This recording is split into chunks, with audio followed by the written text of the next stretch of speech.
സംസ്ഥാനങ്ങൾക്ക് ലഭിക്കേണ്ട വിഹിതം വെട്ടിക്കുറച്ച് GST കൗൺസിലിനെ കേന്ദ്ര സർക്കാർ ദുരുപയോഗം ചെയ്യുന്നതായി മന്ത്രി സജി ചെറിയാൻ എടുത്തായിലെ CPM ലോക്കൽ കമ്മിറ്റി ഓഫീസ് ഉദ്ഘാടനം ചെയ്ത് സംസാരിക്കുകയായിരുന്നു അദ്ദേഹം. ആരോഗ്യ മേഖലയ്ക്കും വിദ്യാഭ്യാസ മേഖലയ്ക്കും ലഭിക്കാനുള്ള വിഹിതം കേന്ദ്ര സർക്കാർ നൽകുന്നില്ലെന്നും മന്ത്രി പറഞ്ഞു.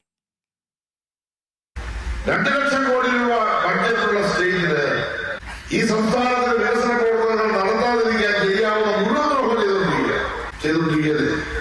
GST ആയിട്ട് നിയമനത്തിന്റെ GST കൗൺസിൽ അല്ലാത്ത ഒരു അതോറിറ്റിക്കും പ്രസിഡന്റിനും ഒരു പ്രധാനമന്ത്രിക്കും ഒന്നും GST ഭേദഗതി ചെയ്യാൻ അവകാശമില്ല. പക്ഷെ നമ്മുടെ പ്രധാനമന്ത്രി ആഗസ്റ്റ് മാസം 15 ഡൽഹി പ്രഖ്യാപിച്ചു GST ഭേദഗതി ചെയ്യുന്നത്. 10,000 കോടിയാണ് കേരളത്തിൽ നഷ്ടം. നമ്മുടെ കുട്ടികൾക്ക് പഠിക്കാനിപ്പോ കേന്ദ്രത്തിൽ പോയി ദുരിതത്തിൽ കിട്ടേണ്ട പണം 1,500 കോടി തന്നിട്ടില്ല. നമ്മുടെ ആരോഗ്യ മേഖലയ്ക്ക് തരണ പണം ബ്രാൻഡ് ചെയ്യാത്തതുകൊണ്ട് തരുന്നില്ല. ഓരോ മേഖലയും കേന്ദ്ര ഗവൺമെന്റ് തരുന്നത് ഇവിടുത്തെ BJP-ക്കാർ പറയുന്നത് ഞങ്ങളുടെ തെങ്ങയുടെ തേങ്ങയായിട്ടല്ല.